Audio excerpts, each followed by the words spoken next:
4 जनवरी 2025 की ये बात है। बिहार प्रदेश का एक जिला लगता है पूर्णिया और पूर्णिया का एक थाना लगता है भवानीपुर। भवानीपुर थाना क्षेत्र के वार्ड नंबर 4 में Uttar Pradesh police, Bihar police, UP ATS और एसटीएफ ने इन सभी ने एक मकान को घेर लिया था। चारों तरफ से मकान घेर लिया था और पुलिस बाहर से आवाज़ लगाती है कि नासिर पठान, तुम जहां कहीं भी हो बाहर निकल जाओ, वरना हमें गोली चलाने के लिए मजबूर होना पड़ेगा। अब जैसे ही पुलिस ने वहां पे घेराबंदी की थी तो आसपास के लोगों में वहां पे हड़कंप मच जाता है कि सुबह ही सुबह इतनी सारी पुलिस आखिर यहाँ पर क्यों आई है।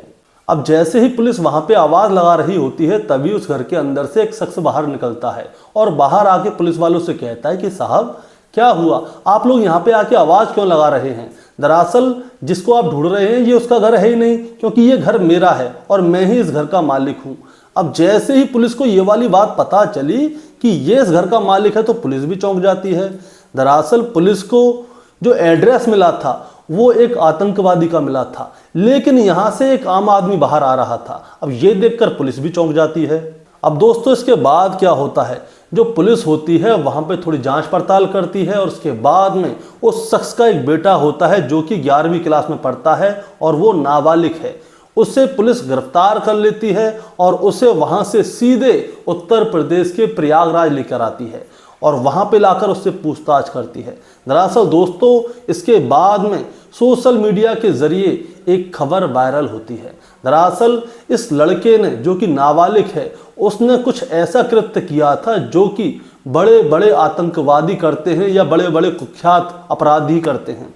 अब इसके बाद पुलिस इससे पूछताछ कर रही है और पुलिस भी ये सोचने पर मजबूर हो गई है कि इस बच्चे से अपराधियों जैसा व्यवहार किया जाए या किसी बच्चे जैसा व्यवहार किया जाए। और उसके बाद इस बच्चे को सीधे वहाँ रखा जाता है जहाँ पे कि जो छोटे अपराधी होते हैं ना बच्चे, उनको रखा जाता है, यानी कि बच्चा जेल में।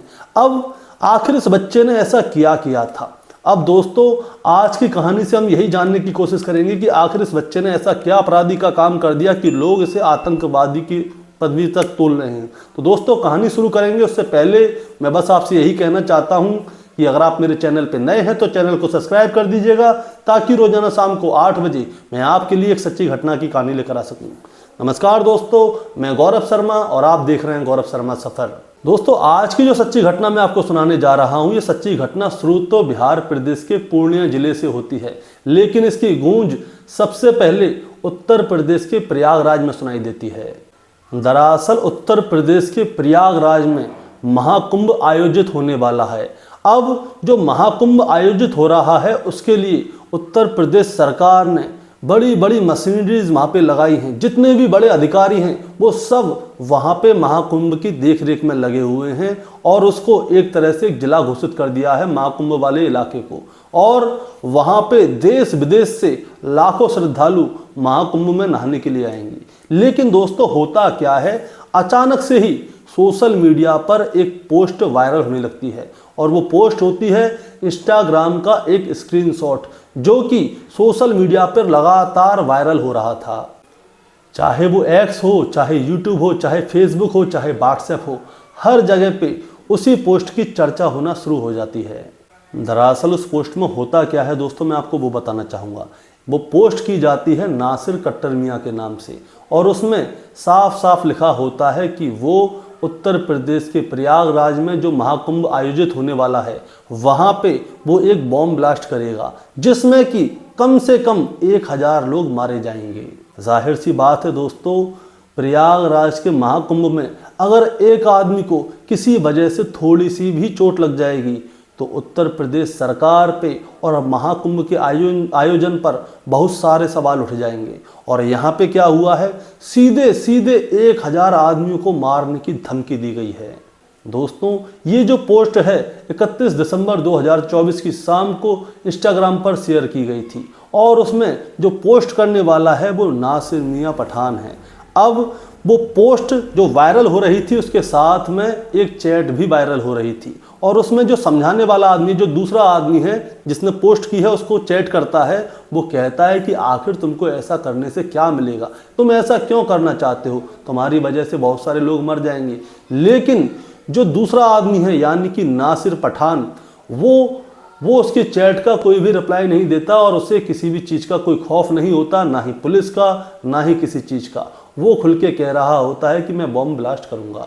अब दोस्तों, ये आखिर करना क्या चाहता था? और इधर जो उत्तर प्रदेश पुलिस है वो सक्रिय हो जाती है। अब मैं आपको बताना चाहूँगा, 13 फरवरी 2025 से उत्तर प्रदेश के प्रयागराज में महाकुंभ का आयोजन शुरू हो जाएगा और 26 फरवरी 2025 को ये ख़त्म हो जाएगा। अब इसके लिए क्या क्या किया गया है? उत्तर प्रदेश सरकार ने जो ये एरिया है जहाँ पे ये महाकुंभ हो रहा है, इसको एक जिला घोषित कर दिया है। यहाँ पे एसपी, डीएसपी सब नियुक्त कर दिए गए हैं। हेल्थ हो चाहे सुरक्षा हो, हर तरह की यहाँ पे सारी सुविधा दी गई है। और इसी बीच में एक पोस्ट वायरल हो गया है कि यहाँ पे कोई शख्स बम ब्लास्ट करना चाहता है जो कि कम से कम 1000 आदमियों की जान लेकर ही शांत होगा। और अब दोस्तों, ऐसा होने के बाद पुलिस को तो सक्रिय होना ही था। अब पुलिस सक्रिय हो जाती है और सबसे पहले पुलिस क्या करती है? सबसे पहले ये देखती है कि ये किस इंस्टाग्राम पेज से शेयर किया गया है, कि किसने इसको शेयर किया है और किसने इसको लिखा है। अब जो पेज था वो डीएक्टिवेट कर दिया गया है, यानी कि ख़त्म कर दिया गया है। तो पुलिस को ये कैसे पता चलेगा कि ये किसने किया है, कैसे किया है? अब पुलिस क्या करती है? पुलिस इसके आईपी एड्रेस को निकलवाती है कि किस मोबाइल से या किस कंप्यूटर से या किस टावर के आसपास से ये शेयर किया गया है। तो पुलिस अब इसके आईपी एड्रेस को निकलवाती है, उसके बाद में इसका पता निकलवाती है कि आखिर ये कहाँ से शेयर किया गया है। अब दोस्तों, मैं आपको एक और बात बताना चाहूँगा। जो ये पोस्ट थी, इसके साथ में एक चैट भी वायरल हो रही थी और उस पोस्ट के साथ में एक फ़ोटो भी वायरल हो रहा था। तो उस चैट के अंदर में क्या है? बिहार प्रदेश के पूर्णिया जिले का नाम लिखा हुआ था। तो पुलिस को शहर तो पता चल गया था कि ये कहाँ से हो रही है ये वाली बात। तो पुलिस बिहार प्रदेश के पूर्णिया जिले पहुँच जाती है। अभी इधर आईपी एड्रेस निकालने का काम जारी था। अब जो चैट थी उसके साथ में एक फ़ोटो था, वो भी वायरल हो रहा था। तो जो उत्तर प्रदेश की पुलिस है, बिहार में जाके बिहार के ज़िले पूर्णिया में उस फोटो को ले जाकर जगह जगह सर्कुलेट करती है और वहाँ के लोगों से पूछते हैं कि क्या किसी ने इस आदमी को देखा है, इस शख्स को देखा है। तो लोग वहाँ के साफ मना कर देते हैं। लेकिन जैसे ही आईपी एड्रेस निकलता है, तो दोस्तों मैं आपको बताना चाहूँगा आईपी एड्रेस क्या है। आईपी एड्रेस ये है कि जिस मोबाइल से या लैपटॉप से या कंप्यूटर से या कहीं से भी हमने कोई बात कही है, लिखी है, बोली है, तो उसका एड्रेस क्या है? क्लियर सामने आ जाता है। ये एक टेक्निकल बात है। तो टेक्निकल टीम क्या है? आईपी एड्रेस निकालती है। उसके बाद में पुलिस को उस आतंकवादी का घर पता चल जाता है जहां से ये धमकी का मैसेज डाला गया था। और दोस्तों, वो एड्रेस होता है बिहार प्रदेश के पूर्णिया जिले का एक थाना लगता है भवानीपुर, और भवानीपुर का वार्ड नंबर 4 का एक घर का। अब पुलिस उस घर को चारों तरफ से घेर लेती है और बाहर से आवाज़ लगाती है कि तुम जल्दी से बाहर आ जाओ। अब क्या होता है? जैसे ही पुलिस उस घर को चारों तरफ से घेरती है तो वहाँ पे हड़कंप मच जाता है कि इतनी सारी पुलिस यहाँ पे कैसे आई। और पुलिस उस घर के बाहर से आवाज़ लगा रही होती है। अब जैसे ही पुलिस आवाज़ लगाती है तो उस घर के अंदर से एक शख्स निकल के आता है और वो कहता है कि सर, ये तो मेरा घर है। उस शख्स का नाम है जीके जायसवाल। जीके जायसवाल कहता है कि सर, ये मेरा घर है, आपको यहाँ पे किसकी तलाश है? तो पुलिस वाले कहते हैं कि हम यहाँ पे नासिर पठान को तलाश कर रहे हैं, क्योंकि नासिर पठान ने इसी घर से एक धमकी दी है और वो धमकी दी है उत्तर प्रदेश के प्रयागराज में वो बम फोड़ेगा जहाँ पे कि महाकुंभ का आयोजन किया जा रहा है। वो पूरे 1000 आदमियों को मारने की सीधे सीधे धमकी दे रहा है। अब वो कहता है कि सर, ऐसा कैसे हो सकता है? मेरे घर में तो कोई आतंकवादी है ही नहीं। लेकिन पुलिस वाले क्या होते हैं, वो पूरी जांच पड़ताल करते हैं और जांच पड़ताल करने के बाद पता चलता है कि इसका एक बेटा है जिसका नाम है आयुष जायसवाल, और आयुष जायसवाल 11वीं क्लास का एक छात्र है। अब उसके बेटे की जांच पड़ताल की जाती है तो पता चलता है कि इसके बेटे ने ही, जो कि आयुष जायसवाल है, जो कि 11वीं क्लास में पढ़ रहा है, उसी ने ये मैसेज डाला है। और मैसेज उसने कैसे डाला दोस्तों, मैं आपको बताना चाहूँगा। आयुष जायसवाल क्या करता है, अपनी दोस्त की माँ के पास जाता है और उनसे कहता है कि माताजी, मुझे थोड़ा मोबाइल चाहिएगा, मेरा मोबाइल ख़राब है, तो मुझे थोड़े समय के लिए आपका मोबाइल चाहिए। अब मोबाइल लेने के बाद वो उसमें अपनी सिम डालता है और सिम डालने के बाद वो अपनी एक फेक आईडी बनाता है, और फेक आईडी बनाने के बाद वो क्या करता है, उसमें लिखता है अपना नाम नासिर पठान, और उसमें साफ साफ लिख देता है कि वो उत्तर प्रदेश के प्रयागराज में जो महाकुंभ आयोजित हो रहा है उसमें वो एक बम फोड़ेगा जिसमें कि कम से कम 1000 श्रद्धालुओं की मौत हो जाएगी। अब दोस्तों बस इतना ही होना था कि उत्तर प्रदेश की पुलिस सक्रिय हो जाती है और उसके घर तक पहुंच जाती है और इसे गिरफ्तार कर लेती है। अब पुलिस वाले इससे पूछते हैं कि तुम्हारा नाम तो आयुष जायसवाल है, लेकिन तुमने नासिर पठान बन के क्यों ऐसी धमकी दी?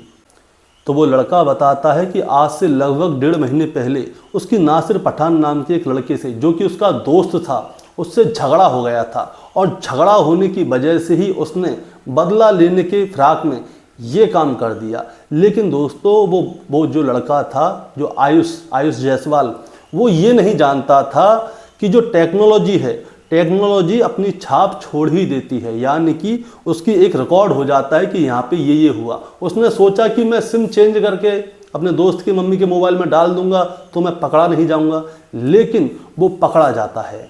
अब दोस्तों पुलिस ने आयुष जायसवाल को गिरफ्तार कर लिया, लेकिन इसके बचाव में जिसके पिताजी हैं SK जायसवाल, वो कहते हैं कि सर, जो मेरा बेटा है आयुष जायसवाल, वो 31 दिसंबर 2024 को नेपाल गया था अपने दोस्तों के साथ पार्टी मनाने के लिए, लेकिन पुलिस के पास पुख्ता सबूत हैं कि इसी ने ये सारी हरकत की है और इसी ने ही ये धमकी दी है।